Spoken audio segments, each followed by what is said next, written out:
आज ना अपने घर को डेकोरेट करने का था।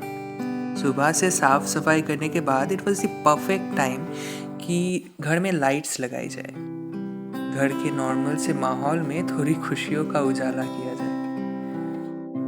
तो मैं गया घर के एचओडी के पास, जिनके हिफाजत में सारी चीज़ें सही सलामत रहती हैं, और उनसे पूछा कि कहाँ पे रखा है लाइट्स। सो शी सेड कि कबर्ड के नीचे के ड्रॉर में रखी है। तो कबर्ड खोल के मैं वो लाइट्स निकाल ही रहा था, तभी अचानक से एक पुरानी मैगजीन निकली, फूल जमी हुई। मेरे बचपन के कार्स वाली मैगजीन थी। I used to be so obsessed about this. कुछ पेजेस को इधर उधर पलट के फिर से उसे अपनी जगह पे जब मैं रखने जा ही रहा था, तभी something slipped out of it. I picked it up and found that it was a photo torn into half. And all flashbacks started coming back.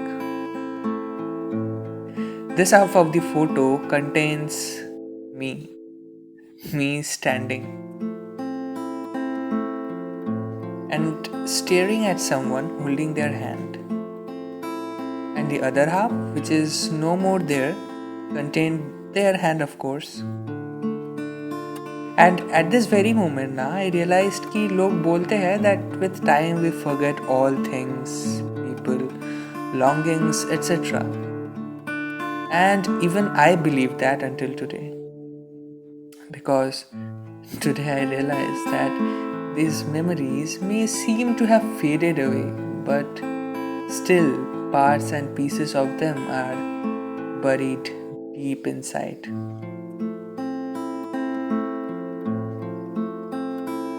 I still remember that day when we took this picture.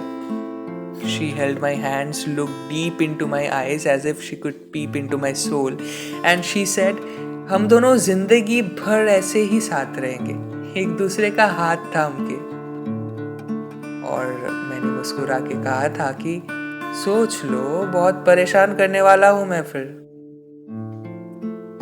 सादे photo को देख के भी पता नहीं क्यों मुझे पूरा नजारा साफ दिखाई दे रहा है, इतना साफ कि मैं फिर से उसे जी सकता हूँ।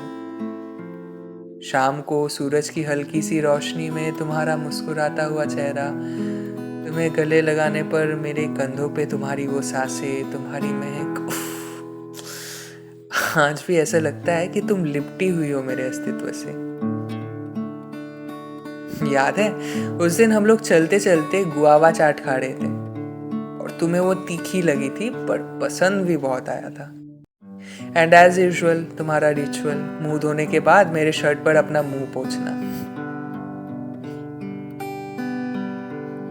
फोटो से याद आया कि तुम कितना चिढ़ गई थी उस दिन। याद है तुम्हें ट्राम की सवारी करने का था, बहुत दिनों से ये ख्वाहिश था। और फाइनली उस दिन हम दोनों जब चढ़े ट्राम पे फाइनली, तब मैं तुम्हारा फोटो लेना ही भूल गया। ऑफ कोर्स गलती मेरी ही है इसमें भी, क्योंकि मैं ही तो याद नहीं रखा ना। After all I was your personal photographer.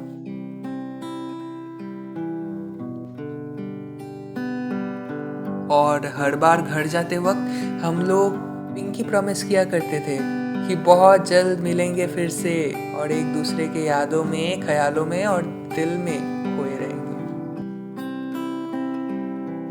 बस यही सब सोचते सोचते और फोटो को हाथ में लिए बहुत सारा वक्त मैं वहीं पे बैठा रह गया और सोचा